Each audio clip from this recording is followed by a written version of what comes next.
अपने ब्लाउज का एक बटन खोल लिया। मैंने अपने संतरे को हल्का सा बाहर कर लिया ताकि मेरी संतरे की घाटी ससुर जी को आसानी से नजर आ जाए।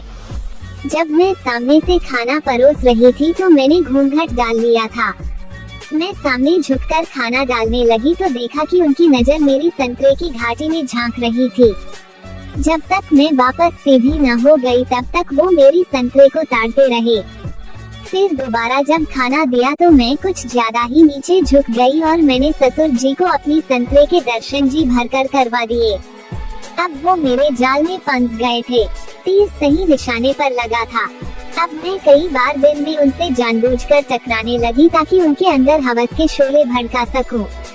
एक एक करके दिन बीत रहे थे। ससुर मेरी तड़प अब और तेज होती जा रही थी। एक दिन मेरे पति मेरे बेटे को लेकर हमारी रिश्तेदारी में गए हुए थे। उस दिन घर पर मेरे ससुर जी और मैं अकेले थे। उस दिन मैंने सोच लिया था कि आज की रात ससुर जी का नागराज अपनी गुफा में किसी भी तरह ले ही लूंगी। आज से ज्यादा अच्छा मौका फिर कभी नहीं मिलेगा।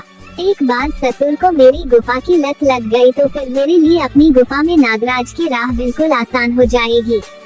रात को मैंने ससुर जी को खाना दिया और फिर नहाने के लिए मैं बाथरूम में घुस गई। मैंने अंदर जाकर अपने बालों को गीला किया, फिर साया पहनकर बाहर आ गई। मैंने साया अपने संतरे तक ऊंचा बांध रखा और नीचे घुटनों तक था। अब मैं ससुर के आने का इंतजार कर रही थी। मैं जानती थी कि खाना खाने के बाद वो हाथ धोने के लिए इधर ही आएंगे, इसलिए मैं अपनी बारी का इंतजार करने लगी।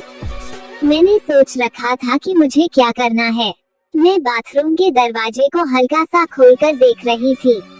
जब वो मुझे आते हुए दिखाई दिए तो मैं बाथरूम से बाहर निकलकर दूसरी ओर घूम गई। ससुर की ओर मेरी पीठ थी, दरवाजे की ओर मेरा मुंह हो गया। जैसे ही वो करीब पहुँचे मैं घूमकर उनकी तरफ हो गई और मेरी संतरे उनकी छाती से टकरा गई। मैंने चौंकने का नाटक किया और वहाँ से घबराकर भाग गई। ससुर जी समझ नहीं पाए कि ये अचानक से क्या हो गया। मैं अपने रूम में छुपकर उनको देखने लगी। वो अभी भी उस घटना के बारे में सोच रहे थे। फिर वो सोचते हुए ही हाथ धोकर वापस अपने रूम की ओर चले गए। अब मैंने 2 पीस वाला एक जालीदार गाउन पहना और अपने बालों को संवार कर लिपस्टिक लगाई और 10:30 बजे के करीब उनके रूम की ओर चली। मुझे पता था कि वो इस समय तक सो जाते हैं। मैं उनके रूम में पहुंची तो देखा कि वो सामने बेड पर सो रहे थे। उनकी टांगें फैली हुई थी और उनके चड्डी में उनका नागराज तना हुआ था। शायद मेरे साथ हुई घटना के बारे में सोचकर ही तन रहा था। सपने में वो शायद मुझे ही मजा चखा रहे होंगे। अब मेरे पास अनुमान लगाने का समय नहीं था। मेरी गुफा की आग अब मुझे खुद ही पहल करने के लिए आगे धकेल रही थी। मैं चुपचाप जाकर बेड पर बैठ गई। मैंने देखा कि उनके नागराज में झटके लग रहे थे। तड़पता नागराज देखकर ही मेरी गुफा में पानी रिसना शुरू हो गया। मैंने धीरे से ससुर के चाड़ी को नीचे खींच दिया। उनका मोटा लंबा 6 इंची लंबाई वाला सांवला नागराज मेरे सामने तनकर खड़ा था। देखते ही मेरी शोले भभक गई। मैंने उनके नागराज को हाथ में पकड़ा तो पूरे बदन में कर्ज दौड़ने लगा। उनके नागराज को पकड़कर मैंने दबा कर देखा। मेरे ससुर का नागराज इस उम्र में भी इतना दमदार होगा, मैंने इसका अंदाजा भी नहीं लगाया था। नागराज की शाफ्ट इतनी टाइट थी कि लग रहा था जैसे मैंने किसी रॉड को पकड़ रखा है। ससुर के नागराज के गहरे गुलाबी सुपारे से पानी की एक बूंद अब बाहर निकलकर उनके नागराज वाले छेद पर आकर बैठ गई थी। मैंने नीचे झुककर अपनी जीभ निकाली और उस बूंद को अपनी जीभ से चाट लिया। उनका पानी मुंह लगा तो मैं पागल हो गई। मैंने अगले ही पल उनके नागराज को मुंह में भर लिया और चूसने लगी। ससुर जी की टांगें अब हरकत में आ गईं और पहले से ज्यादा फैल गईं। कुछ पल तो मैं उनके नागराज को चूसती रही और फिर उनके हाथ मेरे सिर पर आ गए। वो मेरे सिर को अपने नागराज पर दबाने लगे। ससुर का नागराज मेरे गले में उतरने लगा। बहुत मजा आ रहा था। उनके चेहरे को देखकर नहीं लग रहा था कि वो जाग चुके हैं, इसलिए मैं बेधड़क उनके नागराज को चूस रही थी। फिर एकदम से उन्होंने आंखें खोली और हड़बड़ा गए। अपनी टांगों को पीछे खींचते हुए बोले, बहू तुम ये क्या कर रही हो, ये गलत है। मैंने उनके नागराज को हाथ में लेकर सहलाते हुए कहा, कुछ गलत नहीं है ससुर जी, आप मजा लो, बस जो हो रहा है होने दो। मैंने सोचा अभी लोहा गर्म है, जैसे चाहूँ मोड़ सकती हूँ। मैंने तुरंत अपने गन को नीचे कर दिया और उनके घुटनों के बीच में आकर बैठ गई। मैंने उनके हाथों को अपनी संतरे पर रखवा दिया और अपने ही हाथों से दबाने लगी।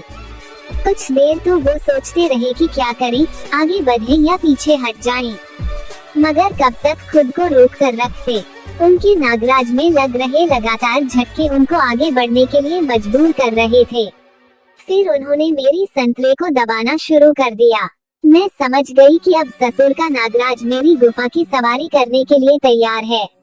वो जोर से मेरी संतरे को भींचते हुए बोले, चल आज मैं तुझे बताता हूँ कि मर्द को छेड़ने का अंजाम क्या होता है। आज तेरी शरारत की सजा मैं तुझे जरूर दूंगा। मैं बोली, मैं तो कब से तैयार हूँ बाबूजी, आप जो चाहे सजा दे लो, आपकी सजा में ही मजा है। फिर उन्होंने मुझे बेड पर पटक लिया, फिर अपनी कमीज उठाए और मेरे दोनों हाथ बेड पर बांध दिए। वो मेरे बगल में लेटे और मेरे संतरे के साथ खेलने लगे। फिर मेरी संतरे को दबाने और मसलने लगे। फिर मेरी एक संतरे को मुंह में भरकर चूसने लगे। एक को चूसने के बाद दूसरी को मुंह में भर लिया और पहली को दबाने लगे। इतने में ही मेरी गुफा बिल्कुल गीली हो गई थी। अब वो जोर जोर से मेरे संतरे को दबाने लगे और नीचे की ओर मेरे पेट को छूते हुए बढ़ने लगे। मेरी नाभि को चूमकर मेरी गुफा की ओर बढ़ रहे थे। मेरी गुफा में आग लगी हुई थी। जैसे ही ससुर ने मेरी गुफा पर अपने होंठ रखे तो मेरी गुफा की आग और भड़क गई। मैंने उनके सिर को अपनी गुफा में दबा लिया और जोर जोर से अपनी गुफा को उनके मुंह पर रगड़ने लगी।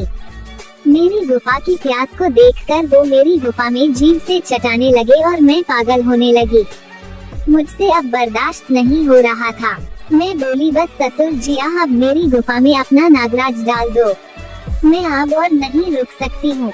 मेरी गुफा में नागराज कर दो बाबूजी, नहीं तो मैं मर जाऊंगी। आपके नागराज के बिना मैं मर जाऊंगी बाबूजी, जल्दी से मेरी गुफा में नागराज डाला दो जल्दी। वो उठे और अपना नागराज मेरी मुनिया पर रगड़ने लगे। मैं बोली, बाबूजी जल्दी करो, ये खेलने का समय नहीं है। वो बोले, हाँ मेरी बहू रुक, तेरी गुफा की प्यास आज मैं अच्छे से बुझा दूंगा, अब मुझसे भी रहा नहीं जा रहा। उन्होंने मेरी गुफा पर अपना नागराज रख दिया और एक जोर का झटका दे मारा। मेरी गुफा की हालत पहले ही पानी पानी हो रही थी। बाबूजी का नागराज गुफा के लिए बिल्कुल तैयार था। जैसे ही झटका मारा, उनके 6 इंची नागराज का मोटा सुपारा मेरी गुफा में फंस गया। मेरी चीख निकल गई। पति का पापो इतना मोटा नहीं था और बहुत दिनों से मेरी काम भी नहीं हो पा रही थी, इसलिए बाबूजी का मोटा नागराज में झेल नहीं पाए और चिल्लाने लगी। उन्होंने तभी एक और झटका मारा और पूरा नागराज मेरी गुफा में उतर गया।